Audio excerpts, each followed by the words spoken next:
Good morning, ma'am. Let's quickly revise what we did in yesterday's session.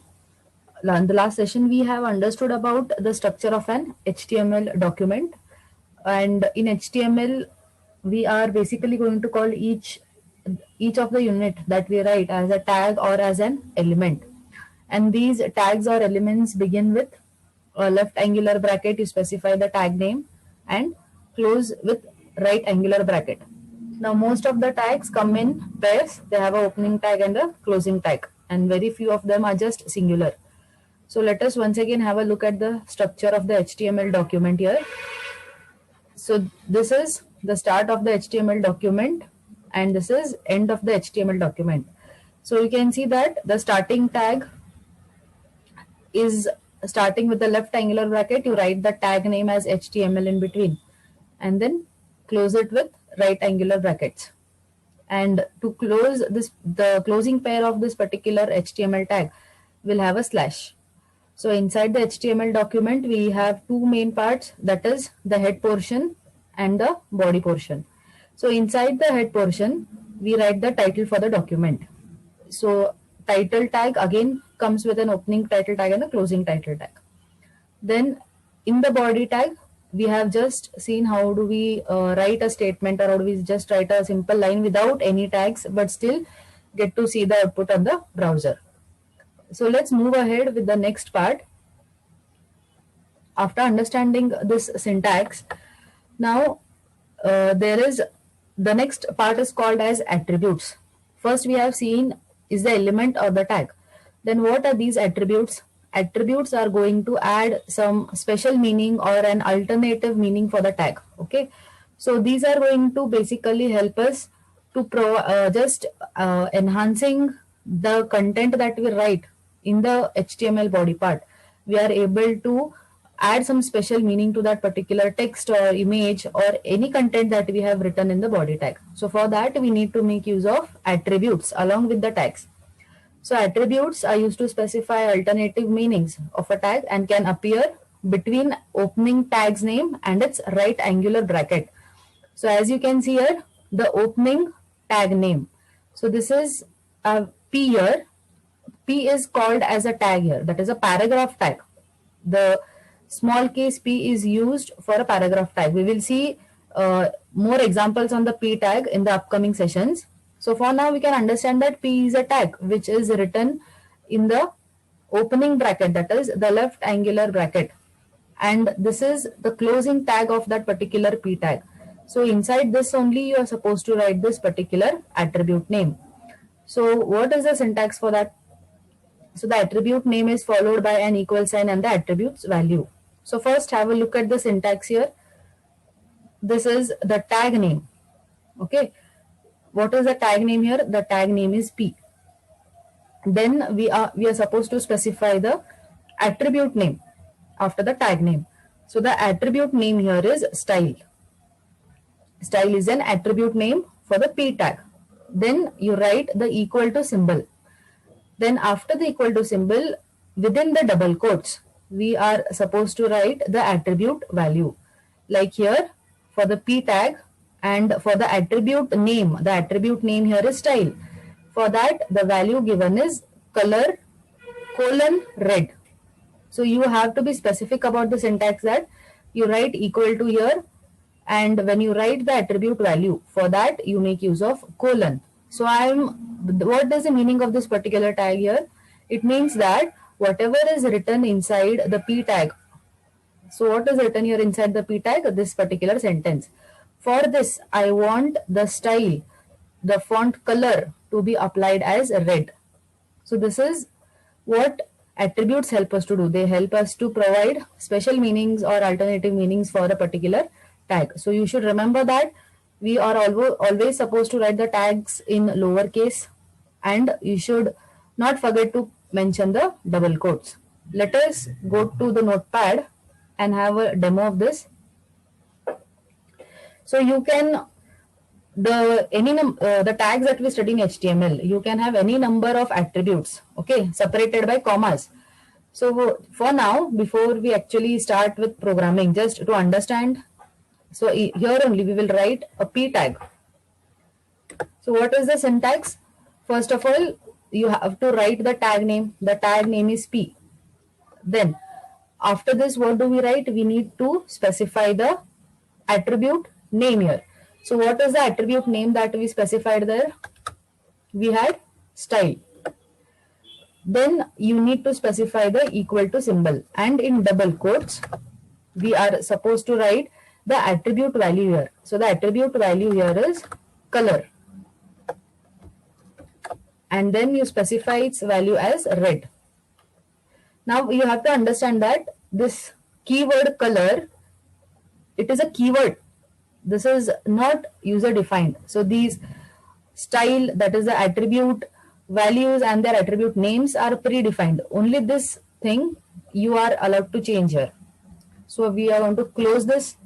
Now inside this I will need a text again. So I will say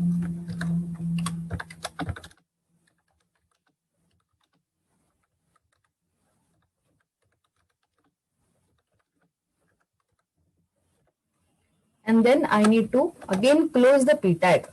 So you have the left angular bracket, put a slash and close the respective tag.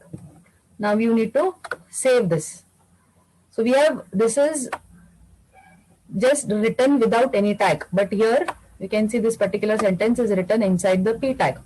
So now if I run this program, this sentence should be displayed in red color. Let us go to run and we'll say launch in Chrome. So you can see here, when we applied attributes, that particular text which was written here is displayed in red color, and without the tag here, welcome to class of HTML, that is displayed as usual. So this is the next part, that is after understanding the structure of HTML, what comes next is understanding the attributes, because for all of the tags we will be making use of attributes. So remember the syntax of this. Next we have to understand how do we write comments. So you know what are comments. Comments are those statements which are going to provide certain information for those who are going to program it, for the programmers or for the users who are going to read it. So they are not going to be displayed on the browser. So how do you write comments? You write comments with this particular symbol.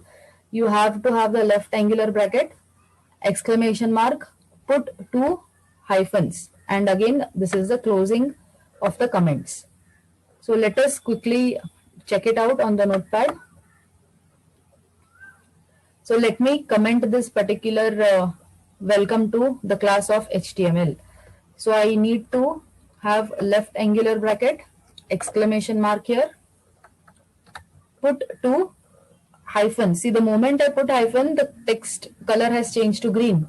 So with this you are able to understand that like if you have not closed a particular tag, so something has gone wrong here, which means with this entire welcome to class of HTML, the body closing body tag and the closing HTML tag are treated as comments because we have not yet closed this comment tag. So here you again put two hyphens and this. So this is how we write comments in HTML. So we'll save this and we'll go to the browser, refresh this, and now you can see that that particular statement, the particular text is disappeared because it is mentioned in comments. Are you able to see the browser? Yes, ma'am. Okay. So after understanding these basic elements, that is the structure of HTML, attributes and comments. So far, do you have any doubts before we move ahead?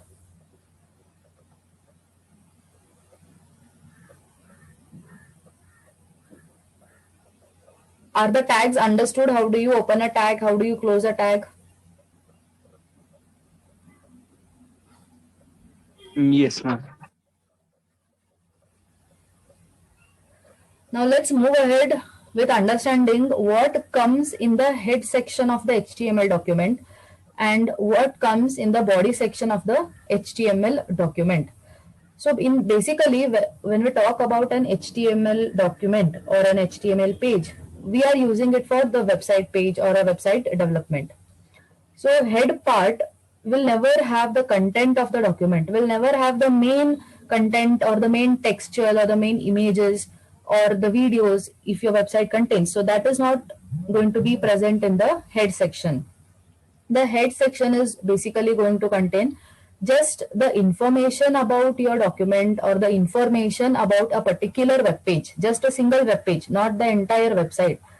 So your head section, remember, it will never contain or it will never have the main content. It will only have the information about what is this web page about. So for that, we will again make use of certain tags. You can see here some of the tags I have mentioned. You will have title. We have seen that we will specify the title because with the help of the title, the search engines are going to be able to search your pages. The Google search engines or the search engine optimization, any search engine. Basically, when you type in the Google search bar and press enter, it will try to match the title with the name or with the text that you have entered in the search box. So specifying the title for your web pages is very, very important. Next is style.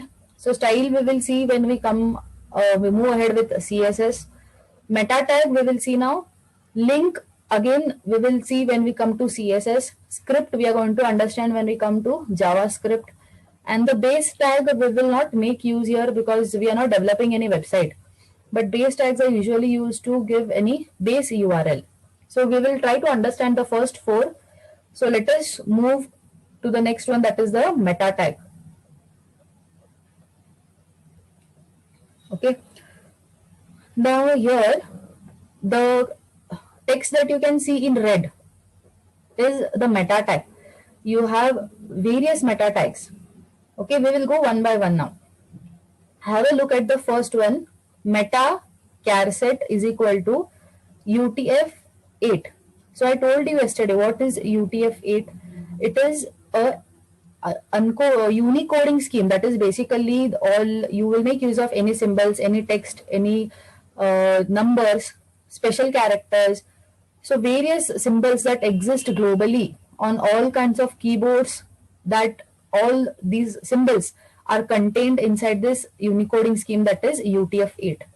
So we are suggesting to the browser that we are making for UTF-8, and you can look up in this particular transformation scheme to look up for any symbols and text or any special symbols, any digits that we have made use of. So where do we specify this meta char set? You will specify all these tags. All the tags that you see here in red are specified here in the head tag.